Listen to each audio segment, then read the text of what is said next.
So welcome back everyone. यहाँ पे एक बहुत अच्छी अपडेट है जो कि ओएनजीसी की तरफ से है ना।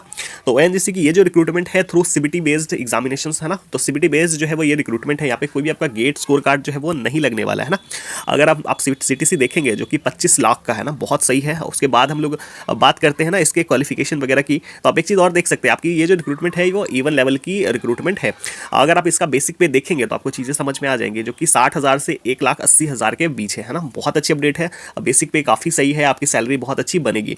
इसके बाद आपको जो है ना बेसिक पे ये तो है ही, इसके साथ आपको उसके बाद आपको एचआरए मिलेगा, मेडिकल्स मिलेगा, डीएनएस अलाउंसेस मिलेगा है ना। 3% कंपनी के जो भी इंसेंटिव वगैरह है वो सारी चीज़ें आपको मिलेंगी। तो ये अलाउंसेस है यहाँ पे इन्होंने लिख के रखा है, आपको ये सारी चीज़ें मिलेंगी। इसमें बहुत सारी ब्रांचेस है ना एलिजिबल है। सबसे पहले आप देख सकते हैं जियोलॉजिस्ट है ना। तो जियोलॉजिस्ट की जो रिक्रूटमेंट है इसके लिए टोटल वैकेंसी जो है वो 5 है, आप देख सकते हैं यहाँ पे है ना। उसके बाद जियोफिजिस्ट है, जियोफिजिस्ट में जो टोटल वैकेंसी है वो आप देख सकते हैं जो कि 3 है। उसके बाद नेक्स्ट चीज़ है वो जियोफिजिस्ट वेल्स का है, जो कि जिसकी रिक्रूटमेंट 2 है। फिर मैकेनिकल वाले जो हमारे काम का है, तो जो हमारे काम का है वो आप देख सकते हैं मैकेनिकल वालों के लिए जो रिक्रूटमेंट है टोटल सीटें 11 है। फिर हमारा प्रोडक्शन वालों के लिए 19 सीटें हैं, केमिकल वालों के लिए 23 सीटें हैं, मैकेनिकल ड्रिलिंग वालों के लिए 23 सीटें हैं है ना। उसके बाद जो चीज़ें हैं वो हमारा पेट्रोलियम है, तो पेट्रोलियम वालों के लिए 6 सीटें हैं। मैकेनिकल वालों के लिए अगेन AEE की जो रिक्रूटमेंट है मैकेनिकल वालों के लिए वो 6 सीटें हैं। इलेक्ट्रिकल वालों की 10 सीटें हैं ना, जिसमें से 5 हमारा UR की है ना, फिर OBC EWS मिला के ना टोटल 10 सीटें जो है वो इलेक्ट्रिकल वालों को इसमें दी गई है। क्वालिफिकेशन क्या चाहिए, तो इसके लिए जो क्वालिफिकेशन चाहिए वो आप यहाँ पे देख सकते हैं, लिखा हुआ इन्होंने graduate degree in electrical engineering है ना। तो सभी में इन्होंने जो है वो ग्रेजुएशन डिग्री मांगा है, कोई एक्सपीरियंस वगैरह नहीं मांगा है। तो ये है ना, तो ये बहुत अच्छी अपडेट है फ्रेशर वालों के लिए भी। जो लोग फ्रेशर हैं उनके लिए है ना अच्छी अपॉर्चुनिटी है इस फॉर्म को फिलअप करने के लिए है ना।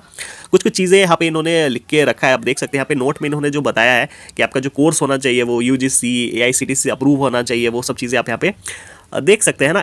AMI वालों के यहाँ पे इन्होंने एलिजिबल नहीं करा, आप यहाँ पे देख सकते हैं। तो जिनका भी AMI वाला डिग्री है वो इस फॉर्म को फिलअप नहीं कर सकते हैं ना। कोई भी इक्विवेलेंट सर्टिफिकेट जो है अगर वो वाले, अगर कोई इक्विवेलेंट मतलब सर्टिफिकेट वाले हैं तो वो एलिजिबल नहीं है। यहाँ पे लिखा हुआ है no equivalent qualification will be accepted. तो ये चीज़ों को आप सही में देख लेंगे ना। उसके बाद जो चीज़ें हैं वो ये है कि the candidates who are in the final year है, तो जो भी फाइनल ईयर वाले कैंडिडेट्स हैं वो भी इस फॉर्म को फिलअप कर सकते हैं। बट उसके लिए कंडीशन ये, आप ये चीज़ें पढ़ लें एक बार है ना। 31/7/2025 तक जो है ना आपका एसेंशियल क्वालिफिकेशन जो है वो होना चाहिए। तो ये चीज़ आप ध्यान में रखते हुए इस फॉर्म को फिलअप कर सकते हैं।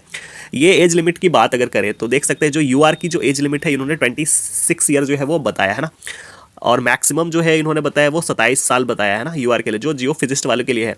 जो हमारे इंजीनियरिंग डिसिप्लिन वाले हैं उनके लिए यहाँ पे इन्होंने 26 ईयर जो है वो मैक्सिमम बताया है। OBC वालों के लिए 29 ईयर, जो कि 3 साल का रिलैक्सेशन दिया जाता है। ST वालों के लिए 5 साल का रिलैक्सेशन दिया जाता है, तो 30 और फर्स्ट ईयर। PWD वालों को तो 10 साल का रिलैक्सेशन दिया जाता है। तो वो सारी रिलैक्सेशन को मिला के यहाँ पे इन्होंने इसको बताया, आप इसको देख सकते हैं एक बार।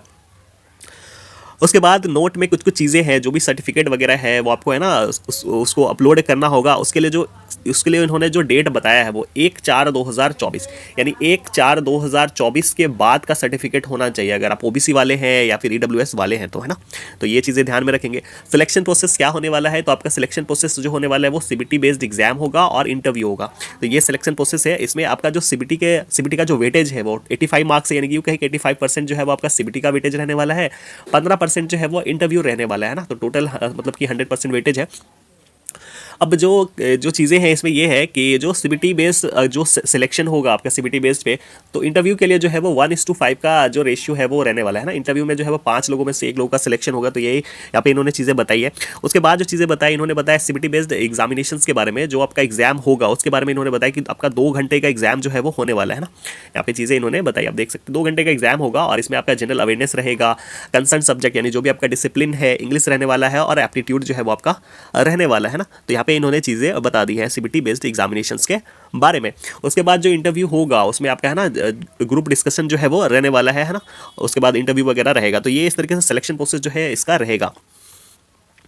उसके बाद फाइनलाइजेशन ऑफ मेरिट लिस्ट के बारे में बताया ना। तो वही चीज़ें हैं, जो इनका भी इंटरव्यू में फाइनल सिलेक्शन होगा वो है ना, वो उनका सिलेक्शन हो जाएगा। उसके बाद जो चीज़ें हैं वो format of computer based test. तो CBT का जो फॉर्मेट क्या रहने वाला, तो ये आप यहाँ चीज़ें देख सकते हैं कि टोटल जो है वो 85 क्वेश्चन रहेंगे। 40 क्वेश्चन जो है वो आपका है ना जो भी डिसिप्लिन है उससे रहने वाला है। जनरल अवेयरनेस के 10 रहेंगे, एप्टीट्यूड के 25 रहेंगे, और 10 जो है वो आपका इंग्लिश का रहेगा है ना। तो इस तरीके से रहेंगे ना। टोटल जो है वो 85 क्वेश्चन रहेंगे, और टाइमिंग जो है वो इन्होंने बताया है वो 2 घंटे का रहेगा ना। यानी कि 85 क्वेश्चन के लिए 120 मिनट का टाइम मिलेगा। तो आप ये समझ लें कि क्वेश्चंस का लेवल जो है वो ठीक ठाक रहेगा। क्योंकि क्वेश्चंस कम है, टाइम ज़्यादा है, तो ऑब्वियस सी बात है क्वेश्चंस का लेवल जो है वो अच्छा खासा जो है वो आपको देखने को मिलेगा। तो क्वेश्चंस का लेवल जो है वो काफ़ी सही रहेगा, तो ये चीज़ें ध्यान में रखेंगे। तो ये मान के चले कि इसकी प्रिपरेशन जो है वो गेट लेवल की ही करनी होगी, आप इसको ध्यान में रखेंगे।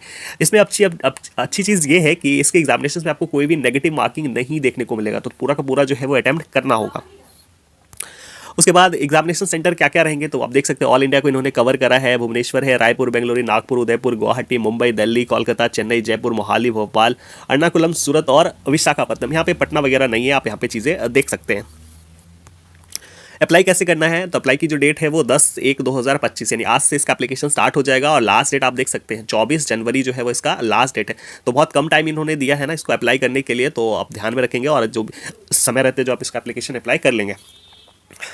क्या क्या चीज़ें लगने वाली है वो सारी चीज़ें यहाँ पे इन्होंने बताई है ना। मोबाइल नंबर लगने वाला है, डिग्री, 10th का सर्टिफिकेट, पैन कार्ड, है ना, जो जो डॉक्यूमेंट्स लगेंगे वहाँ पे इन्होंने लिख के बता दिया है। फीस के बारे में इन्होंने बताया कि 1,000 रुपये जो है वो आपको जनरल, EWS और OBC वालों को लगने वाला है। SC ST और PWD कैंडिडेट्स को कोई चार्जेस नहीं लगने वाला है, नील, समझ जाइए। तो ये एप्लीकेशन फ़ी की बात हो गई है ना। स्टार्टिंग डेट कब है आप यहाँ पे चीज़ें देख सकते हैं। यहाँ पे जो इंपॉर्टेंट चीज़ है वो कंडक्ट ऑफ CBT, तो CBT बेस्ड एग्जाम कब होगा, तो वो भी यहाँ पे इन्होंने चीज़ें बता दी हैं, जो कि 23 फरवरी को आपका जो है वो CBT बेस्ड एग्जाम होगा हमारा ONGC के लिए। तो आप ये भी चीज़ें देख सकते हैं ना। तो आपके पास जो है ज़्यादा समय है नहीं, गेट खत्म होते होते 10 दिनों में जो है वो आपका एग्जाम इसका हो जाएगा।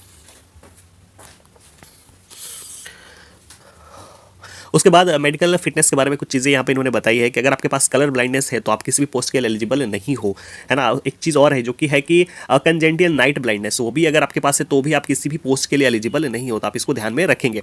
उसके बाद है अगर आप चश्मा लगाते हैं, अगर उसका पावर जो है वो -4 अगर है तो आप सभी पोस्ट के लिए जो है वो एलिजिबल हैं। 4 तक है तो सभी पोस्ट के लिए एलिजिबल, चाहे वो मायोपिया हो या हाइपरमेट्रोपिया हो। अगर 6 तक पावर है ना, अगर आपकी एज जो है वो 20 से ज़्यादा है और अगर उसका पावर जो है वो माइनस या +6 है, तो फिर आप जो है वो सारे पोस्ट के लिए एलिजिबल नहीं हो। सिर्फ और सिर्फ जो है आप जियोलॉजिस्ट और जियोफिजिस्ट के लिए ही एलिजिबल हो, आप यहाँ पे चीज़ें देख सकते हैं। तो ये ONGC की तरफ से रिक्रूटमेंट थी, और जैसे इसका एप्लीकेशन लिंक जो है वो एक्टिवेट होगा, मैं आपको जो है वो इसकी अपडेट जो है वो ग्रुप में दे दूंगा। तो स्टे कनेक्टेड विथ नोटिफिकेशन।